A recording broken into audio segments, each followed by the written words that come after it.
સ્વામિનારાયણ હરે, સ્વામિનારાયણ હરે. શ્રીજી મહારાજ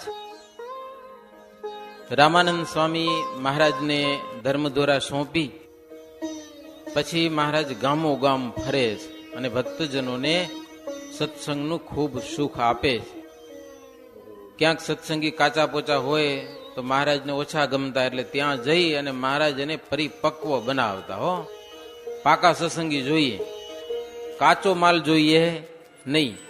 કાચો ખીચડો તમને ભાવે? શીરો કાચો હોય તો? એટલે મહારાજ કે સત્સંગમાં હરિભક્તો ઘણા, પણ જો કાચા હરિભગત હોય ને તો મહારાજ ત્યાં જઈ અને ખાસ એને દ્રઢ નિશ્ચય અને પાકા થાય એવા મહારાજ ઉપાયો કરતા હતા.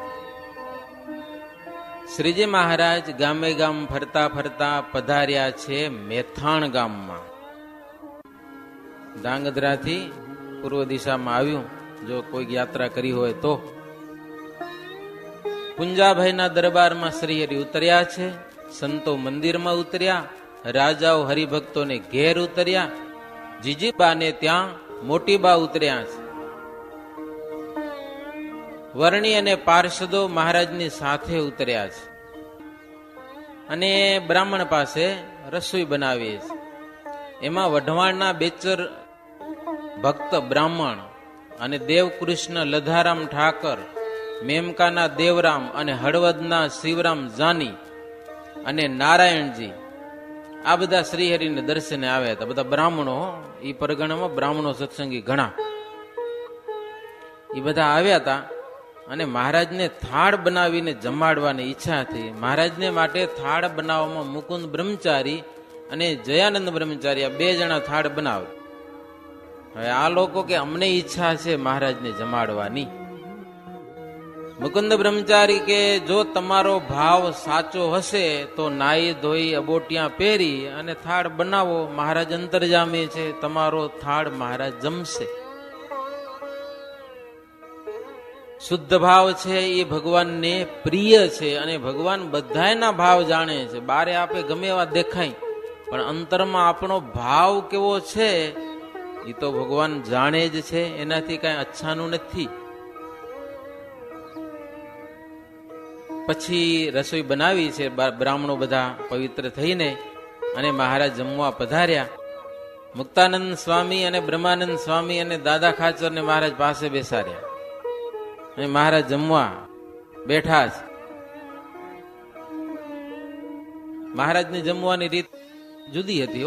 આપણે જેવી જ હોય એવું કઈ ભગવાનને કાયદો નથી. ક્યારેક તો મજાની વાતો કરતા કરતા જમતા, ક્યારેક જમતા જમતા હારું જણાય એટલે આપે પાસે બેઠા હોય ને લ્યો. એવી રીતે શ્રીજી મહારાજ જમ્યા. જમી ચડું કરીને મુખવાસ લીધો. રાજાઓને પ્રસાદ આપ્યો છે. સંત પાર્ષદોની પંક્તિ કરી. મહારાજ બધાને પીરસ્યું. બધા જમવા લાગ્યા છે. જમતા જમતા સભાની શરૂઆત થઈ ગઈ. સત્સંગમાં કેવી અલૌકિકતા હતી. મહારાજને વાત કરવાની ઈચ્છા થાય એટલે એમ કે બધા જમી લે અને પછી સભા ભરી, એવું નહીં. પંગતમાં જ સભા, ત્યાં જ સત્સંગ ચાલુ થઈ જાય. મહારાજ બધાને પીરસીને જમાડ્યા. મુક્તાનંદ સ્વામી કે દાદા ખાચર ને ઉત્તમ રાજન, બ્રહ્માદિક દેવનું સામર્થ્ય, જેના સામર્થ્ય પાસે કાંઈ લેખામાં નથી, કાંઈ પણ. અને સૌને જે સામર્થ્ય દેનારા છે, આનંદમય મૂર્તિ છે, જેના ભોગ અને ધામ બધું જ આનંદ સ્વરૂપ છે, એવા પુરુષોત્તમ ભગવાન જીવો ઉપર દયા કરી અને મનુષ્ય કૃતિ ધારણ કરે છે પૃથ્વી ઉપર. એવા ભગવાનના જે ચરિત્રો, ભગવાન જે ચરિત્રો કરે છે એ બધા જ ચરિત્રો અમૃત જેમાં મીઠા છે. આમ તો અમૃત આપણે ચાખ્યું નથી, ચાખ્યું સ્વર્ગમાં દેવતાઓ પીવે છે, ઈ અમૃત પીવે છે તોય કીધીક પડી જાય ત્યાંથી. પણ આ અમૃત એવું છે, ભગવાનના ચરિત્રામૃત, એનું પાન કરે એવો અમર થઈ જાય કે પછી મરે નહીં, કોઈ દિવસ ન મરે, અમર થઈ જાય. તો ભગવાન જે જે ચરિત્રો કરે એ બધા ચરિત્રો જેને અમૃત જેવા મીઠા લાગે ને એ બધા ભાગ્યશાળી એ જીવાત્માઓ. ગમે એવા ચરિત્રો કરે હો, બધા જ ચરિત્રો મોક્ષને આપનારા છે. એવી સમજણ જેના ઉપર શ્રીહરિની કૃપા હોય એને એવી સમજણ મળે છે, નહીતર એવી સમજણ મળતી નથી. જેમને દ્રઢ વિશ્વાસ અને નિશ્ચય પાકો હોય અને ભગવાનના વચનમાં જે ગુલતાન રહેતો હોય એને સત્સંગ કરતા કરતા ગમે તેવી વિપત્તિ આવી પડે પણ એ ઉદાસ ન થાય. ગમે એવું દુઃખ આવે ને તો ઉદાસ જરાય થાય નહીં. વિપત્તિને ઉલટાનું તપ માને. હા, કષ્ટ સહન કરવું એક જાતનું મોટું તપ છે અને તપે કરીને ભગવાન બહુ રાજી થાય છે. નહીતર આપણે જેવાને થોડી કંઈક આપત્તિ આવે ને તો એમ કે આપણે ભગવાન મારી સામે જોતા કેમ નથી કે લ્યો આટલો સત્સંગ કરીએ રહ્યા અને અમારા દુઃખ ભગવાન કેમ નથી ટાળતા, એમ કરીને કેટલાક તો છટકીએ જાય કે લ્યો મંદિરમાં જવામાં શું ફાયદો, કે લ્યો મૂકો પડતા આપણી સામે જોતા નથી ભગવાન. પણ જેને દ્રઢ સમજણ છે એ તો સંકટ આવે તો ઉલટાનો રાજી થાય. આ લોકમાંથી જેમ તેમ ઉદાસ થવાશે હો, અને મારું મન વિષયમાંથી છૂટશે અને ભગવાનમાં જૂતશે. એમ સવડી સમજણનું ગ્રહણ કરે આ લોકમાં આપત્તિ વિપત્તિ ગમે તેવું આવે તો. અને સવડી સમજણ વાળો છે ને એને દુઃખ નથી આવતું. કદાચ મુક્તાનંદ સ્વામી કે ઉત્તમરાજન આ લોકમાં કઈક દુઃખ આવ્યું અને ભગવાનનું સુખ વિચારવા જાય ને, ભગવાનનું કેવું સુખ છે એ થોડું સુખ વિચારવા જાય તો આ લોકના અનંત દુઃખ છે ને બધા ઉડી જાય છે એના અંતરમાંથી. કાંઈ નથી રહેતું, દુઃખ બધા ઉડી જાય જો ભગવાનનું સુખ થોડુંક વિચારે તો. પણ જેની પાસે ચિંતામણી હોય અને એને પથ્થર માની અને ચિંતામણીનું કાંઈ સુખ ન લઈ શકે તો એ માણસ જડ કહેવાય, જડ મૂર્ખ કહેવાય. એક દરજી હતો, કપડાં સીવતો હતો. એક સંત મહાત્મા ફરતા ફરતા ત્યાં આવ્યા. એની દશા જોઈ, બિચારો આખો દિવસ કામ કરે તો માન રોટલા ભેડો થાય. એ સંત પાસે ચિંતામણી હતી. એને સંતે ચિંતામણી આપી કે લે, એક અઠવાડિયા સુધી તને ચિંતામણી આપું છું, તું જે ચિંતવીશ ને એ તને મળશે. એને રાખી. સંત કે અઠવાડિયા પછી પાછો આવું છું. બન્યું શું, ચિંતામણી એની પાસે આવી એટલે ગરાક વધી ગયા બહુ હો. અને દરજીને તો એમ જ જોયું કે કેમ વધુ માણસો મારી પાસે કપડા સીવડાવવા આવે. એવો સંકલ્પ કર્યો. એટલે ચિંતામણીનો ધર્મ છે, જે સંકલ્પ કરે એ સિદ્ધ કરે. તો લાઈન લાગી. પછી તો રાત દાડો નવરો ન થાય, કપડા જ મંડ્યો સીવવા હો. અઠવાડિયા સુધી નવરો ન થયો. અઠવાડિયું સંતાવી ગયા. ઓલો મારું ચિંતામણી તો લાવ. તો હજી તો મેં કઈ ચિંતવ્યું નથી કે. અરે પણ અઠવાડિયું થઈ ગયું ને તો કે નવરો જ ક્યાં છું કે લ્યો ચિંતવ્યું. તો એવું ચિંતવ્યું કે મને વધારે ગ્રાહક મળે તો મળ્યા, નહીતર સંપત્તિ ચિંતવી લીધી હત ને તો જે ઈચ્છા કરી હત એ વસ્તુ એમાંથી એને મળી હત, ચિંતામણીમાંથી, પણ ન ચિંતવી શક્યો. જ્યું અંધ હી મહાહીરા પાવે, વિશ્વાસ બિના સો દુખી રહાવે. તેસે સતસંગ કરત જે હા, દુખી રહત સમજન બિન તે હા. यहाँ कोई सुख लेन धारत जेता, सतसंगता क्यों न भय तेता. મુક્તાનંદ સ્વામી કહે છે, ઉત્તમ રાજન, આંધળો હોય આંધળો, દેખતો ન હોય બે આંખે, અને સાચો હીરો એને મળે, હીરો એમાં શું પામી શકે? શું જુએ? દેખતો કાંઈ નથી. એક આંધળો ને એક લૂલો, બે જણા ભેગા થઈ ગયા. એ કોઈક ઝવેરી પાસે માંગણી કરી, ભિક્ષા માગી. ઝવેરી શું દે? એક સાચો હીરો દીધો એને, કે આને મટલાવીને ખાજો, ખૂટશે નહીં કે તમારી પાસે. બે જણાને એમ કે કઈક વસ્તુ હારી થઈ ગઈ, વટાવીને ખાજો. પછી ગામ બારી ગયા, એ કુવાને કાંઠે જઈને બેઠા. સારો પથ્થર હતો. પછી હવે આ લૂલો હાલી ન હગે અને આંધળો જોઈ ન શકે. પછી બે જણાએ વિચાર કર્યો કે આને વટાવીને ખાજો. કે કેમ વટાવો? પછી એક જણાએ તો નાખ્યો મોઢામાં, હો, કે એમાંથી કાંક નીકળશે. દાંતે દબાયો તો હીરો તો દાંત ભાંગી નાખે ને, શું કરે? માહિતી રૂપિયા નીકળે. આ તો પાણો છે એમ માની અને કુવામાં નાખી દીધો. સાચો હીરો કુવામાં નાખી દીધો. લ્યો, મુક્તાનંદ સ્વામી કે આંધળાને હીરો મળે, વિશ્વાસ એને હોય નહીં કે આ કોઈ ઝવેરી પાસે જાય તો મને લાખો રૂપિયા મળશે, તો એમાં શું સુખ મળે એને? તૈસે સત્સંગ કરત જેહા. એની જેમ આ લોકમાં ઘણા સત્સંગ કરે, પણ સત્સંગનો મહિમા કાંઈ સમજ્યા ન હોય તો એને સત્સંગનું સુખ મળતું નથી. અને આ લોકના સુખ ઉપર જ જેને દ્રષ્ટિ છે એને સત્સંગ થયો જ નથી હજી. હો, આ લોકમાં ખાવું, પીવું, હરવું, ફરવું, એમાં જ જે મોજ મજા માણે છે, તો એ હજી સત્સંગી નથી થયો. એ સાચી વસ્તુ એને હજી ઓળખાણી નથી. આ લોકના સુખમાં જેટલો રાગ હોય તેટલું એને દુઃખ થાય છે ગમે ત્યારે, અને જેટલો ત્યાગ એટલું એને સુખ છે. આ લોકના સુખનો જેટલો ત્યાગ એટલું સુખ, આ લોકના સુખનો જેટલો અનુરાગ એટલું દુઃખ. સમજવાની કથા છે. હો, એવી સમજણ વાળા સત્સંગીના મૂળ ઊંડા છે. માટે સત્સંગમાં આવો યોગ વારે વારે આવતો નથી એમ સમજી તુચ્છ સુખને કારણે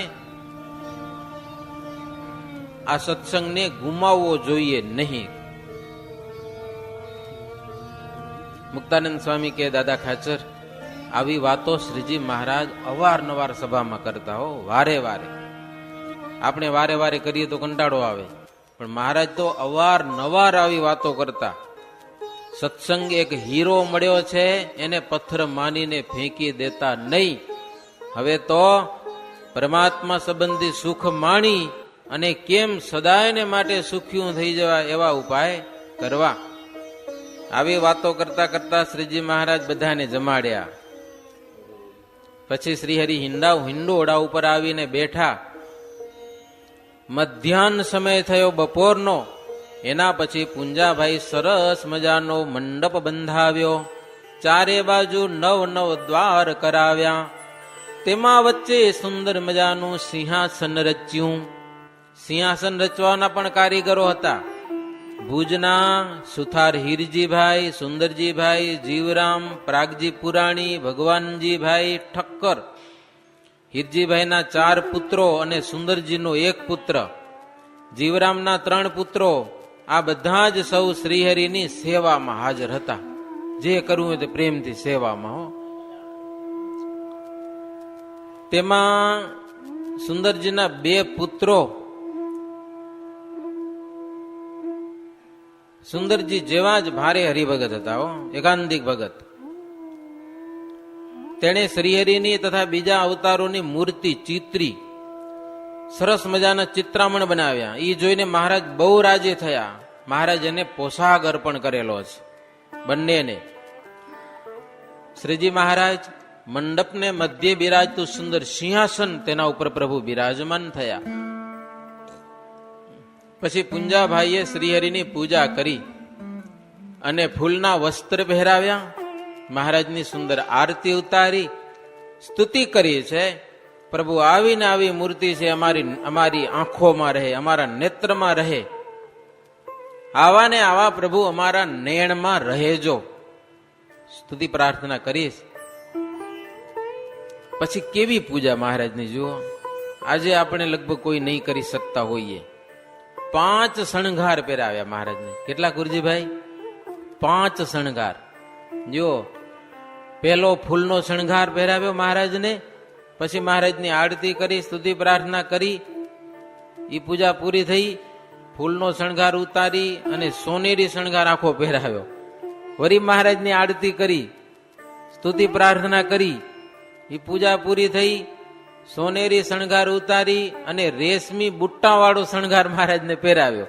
વળી મહારાજની આરતી કરી, સ્તુતિ પ્રાર્થના પૂજન એ બધું કરી. વળી એ શણગાર ઉતારી અને મોતીનો નહીં રૂપેરી એ શણગાર મહારાજને પહેરાવ્યો. વળી આરતી પૂજા સ્તુતિ. એના પછી એક આખો કપૂરનો શણગાર લ્યો, કપૂરમાંથી બનેલો શણગાર મહારાજને ધારણ કરાવ્યો. આરતી વગેરે કરી અને પછી મોતીના જડાવ શણગાર મહારાજને ધારણ કરાવ્યા. આમ 5 શણગાર પહેરાવી અને વારાફરતી મહારાજની આરતી કરી અને વિનંતી કરી, પ્રભુ સદાય તમારો અને તમારા ભક્તનો મને અને મારા કુટુંબને યોગ રહે. પુંજાભાઈઓ મેથાણના એવી વિનંતી કરીશ. અને મહારાજ મને અમારા કુટુંબને આ સત્સંગનો ક્યારે પણ અભાવ ના આવે, સંતો હરિભક્તોનો કોઈ દિવસ અભાવ ના આવે, ક્યારે પણ એનો દ્રોહ ન થાય એવું હાથ જોડીને માગું છું. અને મારા ભાઈઓને સત્સંગમાં રુચિ થાય અને કુસંગ ઓળખાય, કે નહીતર કુસંગમાં ઘૂસી જાય છે. હો, એવી કૃપા કરો કે ભાઈના પરિવારને પણ સત્સંગ ઓળખાય અને કુસંગ પણ ઓળખાય, તો એનાથી દૂર રહેવાય ને થોડું.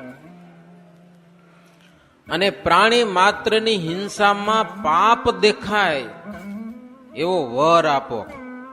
નહીતર દરબારો ખરા ને, એ મૃગ્યા કરવા નીકળે જંગલમાં ને પશુઓને મારે ને અમથી અમથી હિંસા કરે. પોતાને હાથે જો કોઈ મરી જાય ને હુવર જેવો કોઈ, તો મનમાં ખુશ થાય કે મેં પરાક્રમ કર્યું. હો, એવું બધું હોય દરબારોમાં. પણ પુંજાભાઈ સત્સંગી એટલે કે મહારાજ અમારા પરિવારમાં, ભાઈના પરિવારમાં આવું ક્યારે ન થાય એવું અમને વરદાન આપો.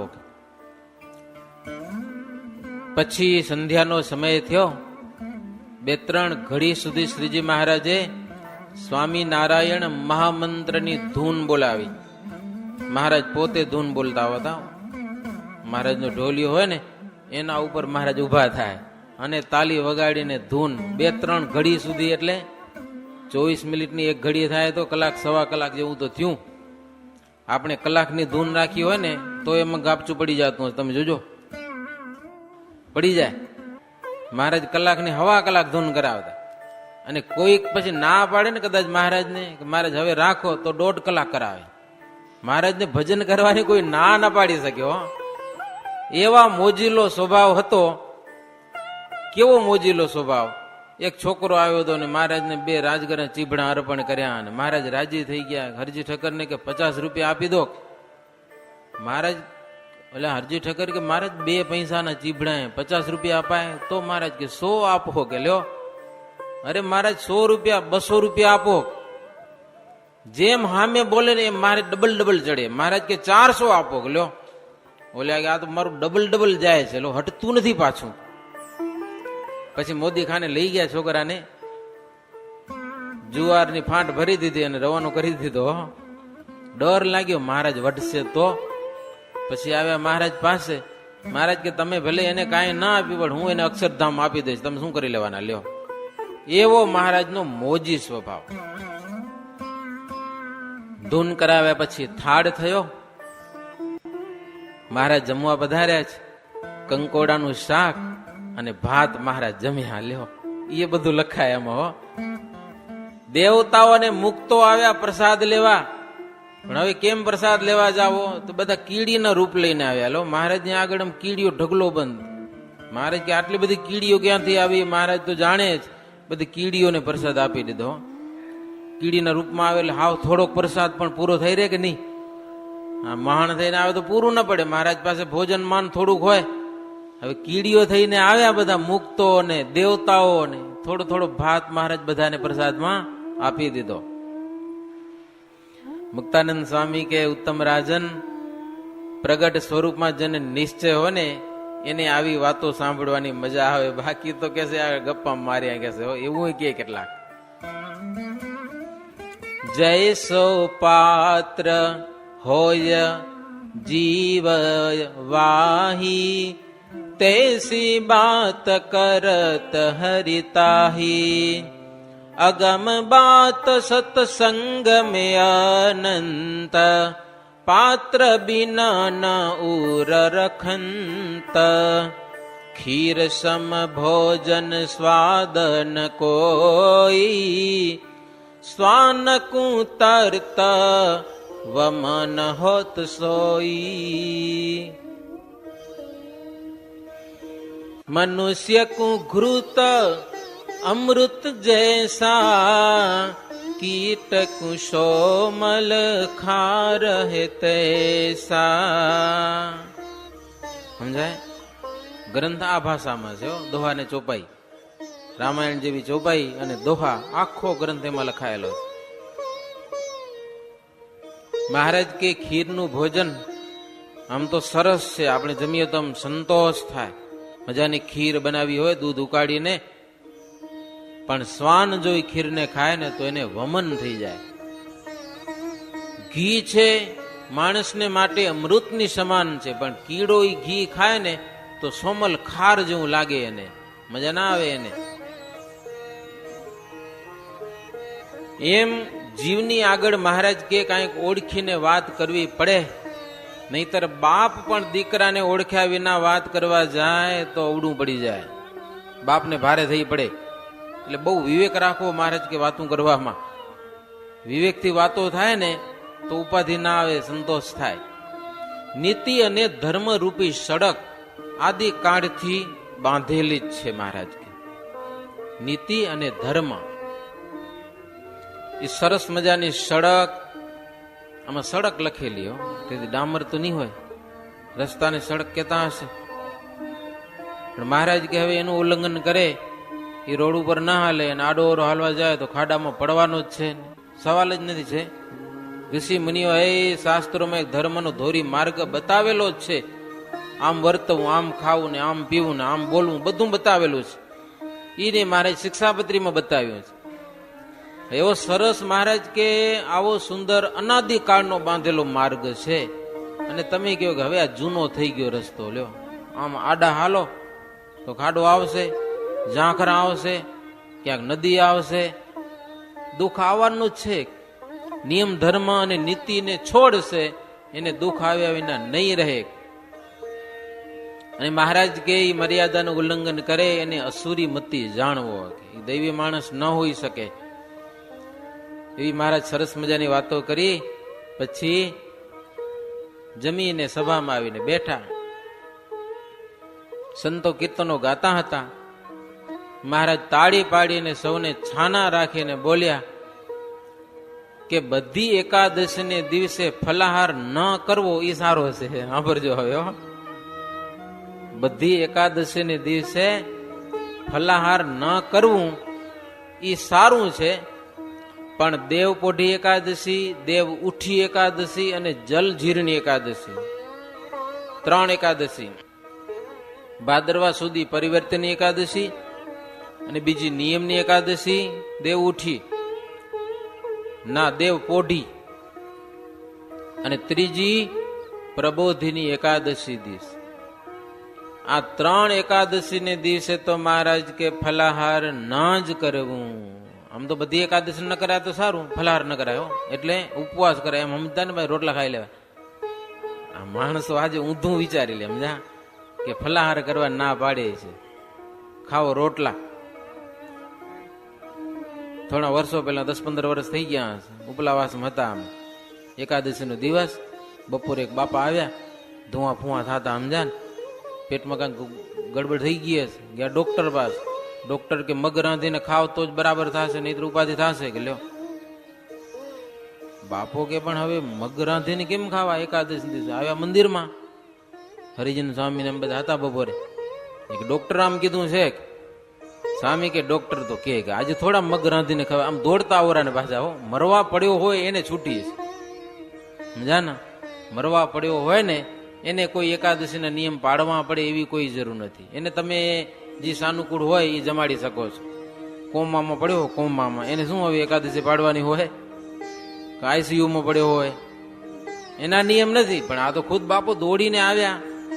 સ્વામી પછી ઓલા તલના લાડુ આવે ને 2 દીધા હો, એ કે આ ખાઈ પાણી પીને હુઈ જાય, બધું બરાબર થઈ જશે. પછી હાજે આવીને બરાબર થઈ ગયું. લ્યો, એટલે આપતકાળના ધર્મની રીત જુદી છે. પણ મહારાજ કે શરીરમાં કાંઈ પ્રોબ્લેમ ન હોય અને એકાદશીને ફલાહાર કરી લ્યો તો સારું નહીં. એમાં ન રહી શકાય તો ઠીક, પણ આ 3 એકાદશીના તો ન જ કરાય હો. પરિવર્તિની, નિમની એકાદશી અને પ્રબોધિની એકાદશી. એકાદશીને દિવસે તો મહારાજ કે આખી રાત્રિ જાગરણ કરવું અને આનંદથી કથા કીર્તન કરવા, જેને કરીને મહાપાતક બધા નાશ પામી જાય. એક એકાદશી કરે કે હા, કોટી યજ્ઞ ફલ હોવે તે હા. અશક્ત હરિજન હોવે જેવું, એક એકાદશી હોવન તે હું. મહારાજ કે એક એકાદશી કરે વ્રત, કરોડ યજ્ઞનું પુણ્ય થાય, કરોડ યજ્ઞનું. પણ અસમર્થ હોય એમણે પણ એક એકાદશી તો કરવી, પ્રબોધની તો કરવી. તે દિવસે તો ઉપવાસ કરવો ગયો, પ્રબોધની ને દિવસે. બીજી એકાદશી ને કદાચ ફલાહાર કરવું, પણ પ્રબોધની ને દિવસે તો ફલાહાર ના જ કરવું. પણ એકાદશી ને દિવસે ફલાહાર ખાય, આ શું અનાજ ખાય તો માંસ તુલ્ય છે. અશક્ત હોય મહારાજ કે તેમને 3 એકાદશી સિવાય ફલાહાર કરી લેવો. લ્યો, મહારાજ કે જો આવતીકાલે જલજીરણી નહીં, હા જલજીરણી એકાદશી છે, એટલે પરિવર્તન દિવસે જલજીરણી હોય છે ને. મહારાજ કે કોઈને ફલાહાર નહીં મળે આવતીકાલે, બધાને હો. સંતો, ભક્તો, રાજાઓ, બાઈ, ભાઈ, વૃદ્ધ, બાળક, બધા આવતીકાલે કોઈને ફલાહાર નથી કરવાનું. માટે અટાણે જમી લો મહારાજ, ઉઠો અટાણે બધા જમવા જાઓ, નહીતર કેટલા કાઠીઓ જમવા જાતા નહીં હો, સમજ્યા? હાજે જમવા ન જાય, પછી બીજે દિવસે કેવા થાય ને મહારાજને ભૂખ લાગી એમ. એટલે આગલે દિવસે હાજે જમવા જાય નહીં તો મહારાજ એને જોરે જમવા મૂકતા, અટાણે જમી લ્યો, હવારે કાંઈ નહીં મળે.